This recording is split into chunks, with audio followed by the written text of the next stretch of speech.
Good morning students. आज के इस वीडियो में अपन ग्रामीण बेकारी के कारण और उसके दुष्प्रभाव के बारे में अध्ययन करेंगे।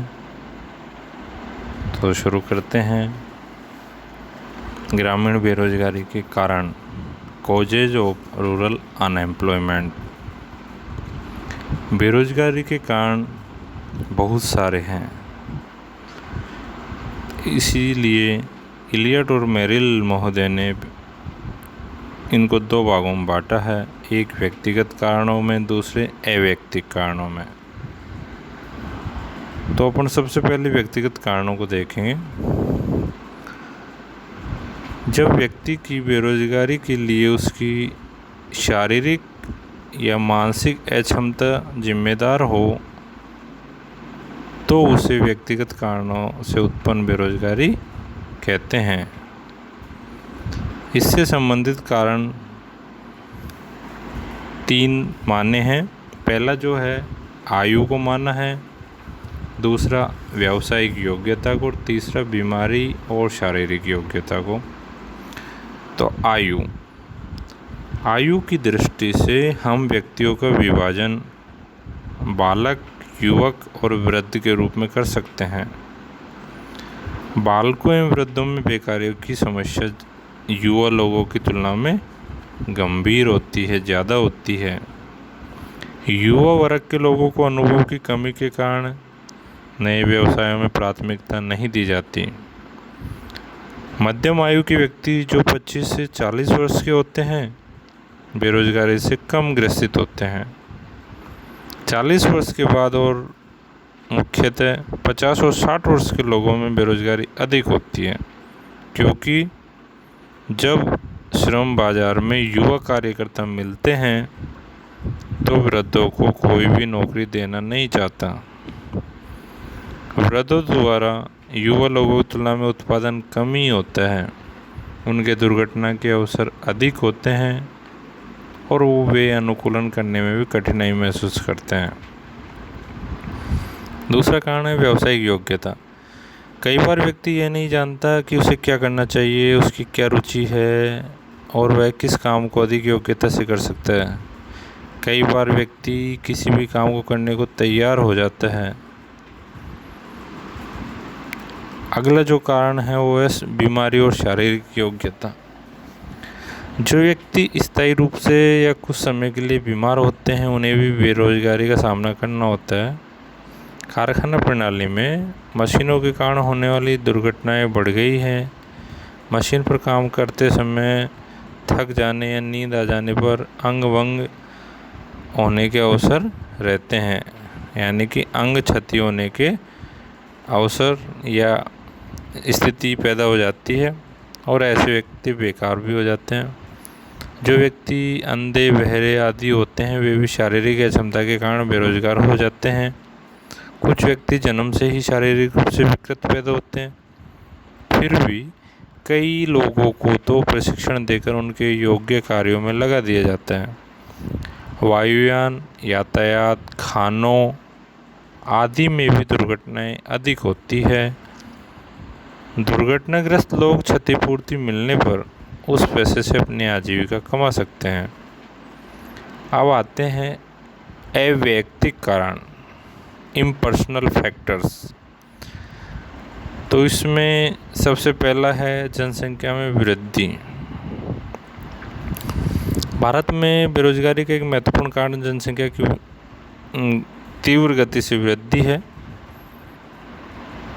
2001 में भारत की जनसंख्या 102 करोड़ हो गई थी और अभी तो 2011 की जनगणना के अनुसार 121 हो गए और अभी जो 2021 में होगी उसके अनुसार तो 140 करोड़ के आसपास पहुंच जाएगी।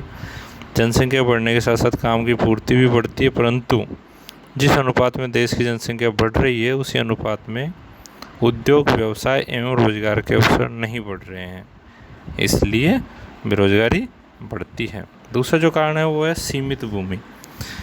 जनसंख्या में तो वृद्धि हो रही है किंतु भूमि तो सीमित ही है। जनसंख्या के बढ़ने के कारण प्रति व्यक्ति कृषि योग्य भूमि में कमी आती है।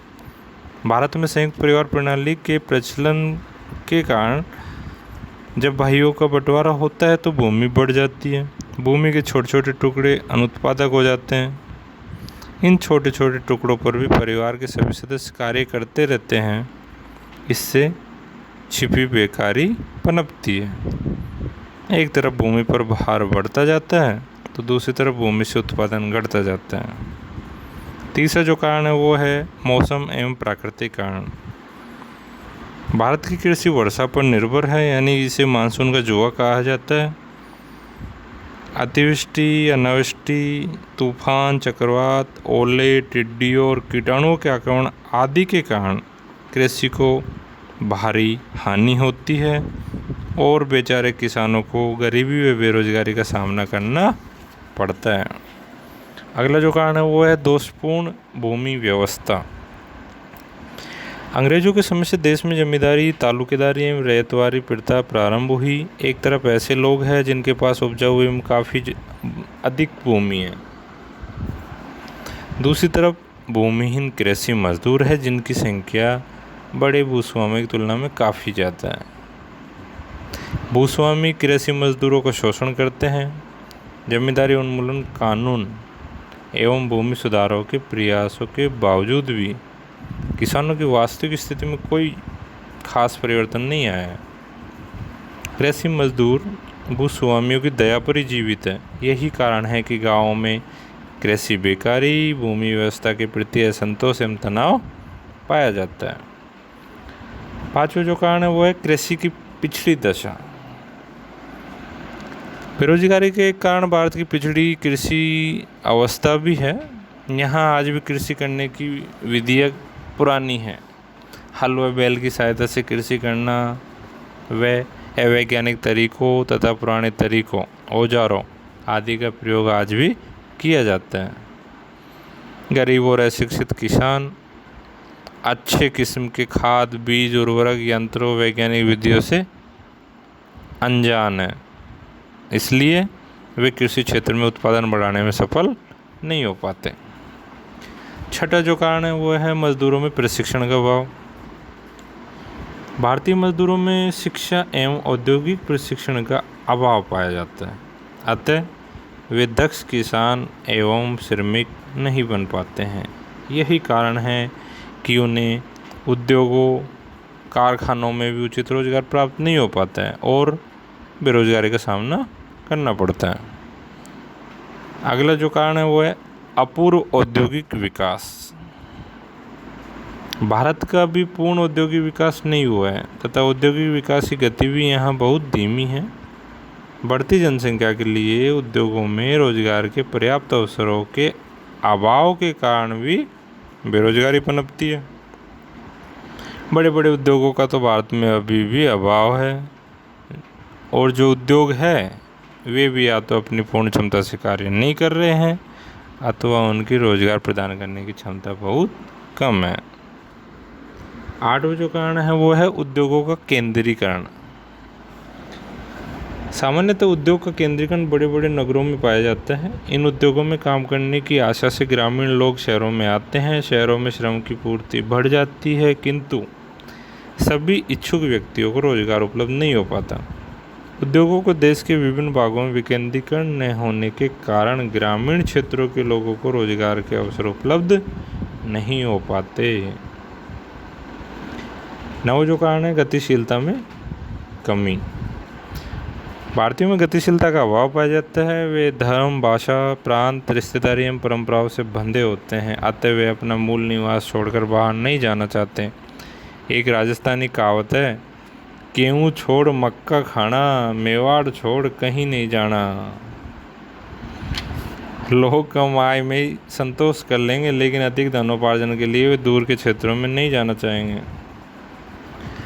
अगला जो कारण है वो है कुटीर उद्योगों का पतन। जब भारत में औद्योगिकरण हुआ तो छोटे छोटे उद्योगों के स्थान पर बड़े बड़े उद्योग स्थापित हुए। इससे क्या हुआ, कुटीर उद्योगों में लगे लोग बेरोजगार हो गए। नेक्स्ट जो रीजन है वो है औद्योगिकरण एवं अभिनवकरण।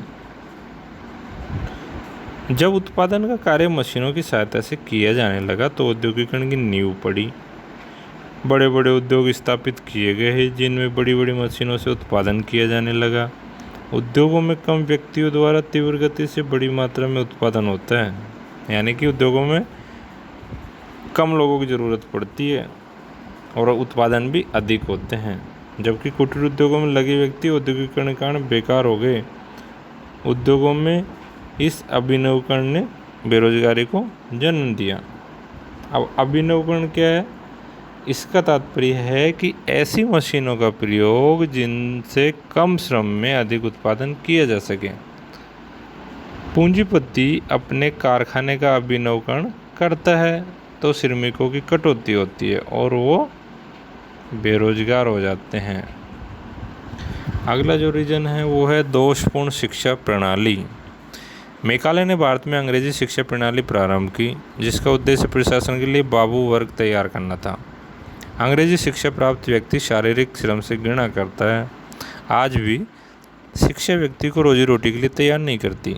आज प्रत्येक व्यक्ति नौकरी ही प्राप्त करना चाहता है और सभी को नौकरी देना किसी भी सरकार के लिए संभव नहीं है। अतः पढ़े लिखे व्यक्तियों को बेरोजगारी का सामना करना पड़ता है।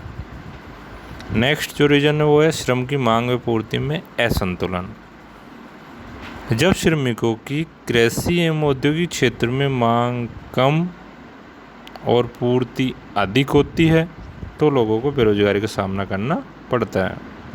नेक्स्ट रीजन है व्यापार चक्र एवं मंदी।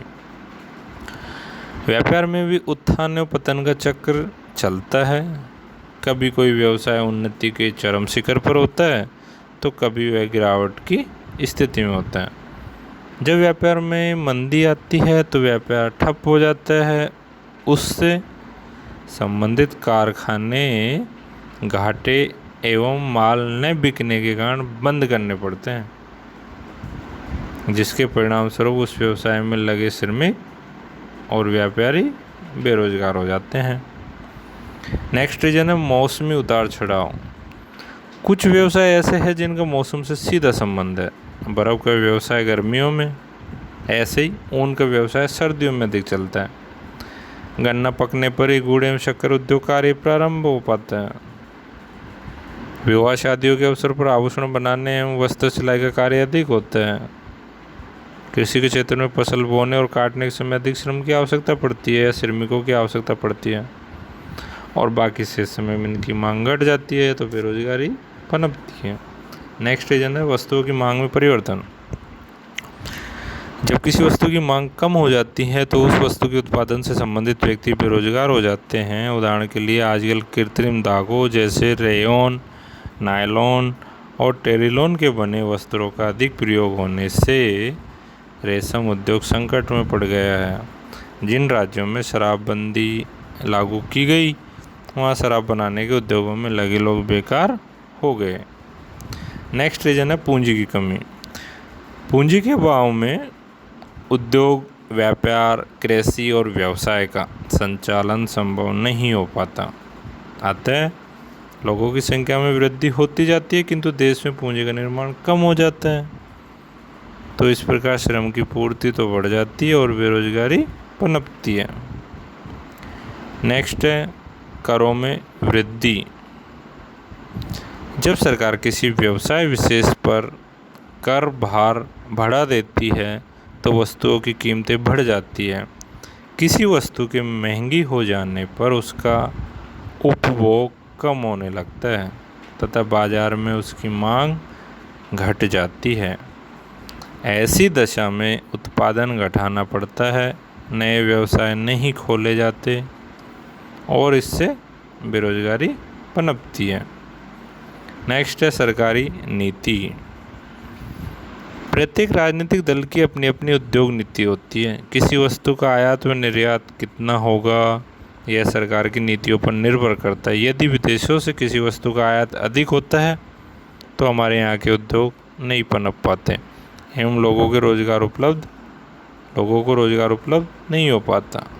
और इसके विपरीत जब सरकार किसी व्यवसाय को प्रोत्साहन देती है तो वह उद्योग फलने फूलने लगता है और रोजगार के अवसर भी बढ़ जाते हैं। लास्ट जो है वो है नौकरी की प्रतिष्ठा। आजकल लोग व्यवसाय की अपेक्षा नौकरी करना अधिक पसंद करते हैं। नौकरी करना प्रतिष्ठा का सूचक माना जाता है, अतः जब तक उन्हें कोई नौकरी नहीं मिलती वो बेकार बैठे रहते हैं। इसके बाद जो आज का अपना बिंदु है वो है बेकारी के दुष्प्रभाव, इविल इफेक्ट्स ऑफ अनएम्प्लॉयमेंट। तो इसमें सबसे पहला जो दुष्प्रभाव, चलो इसके पहले अपन इसके बारे में थोड़ा सा जान लेते हैं, फिर इसके बिंदुओं पे आएंगे।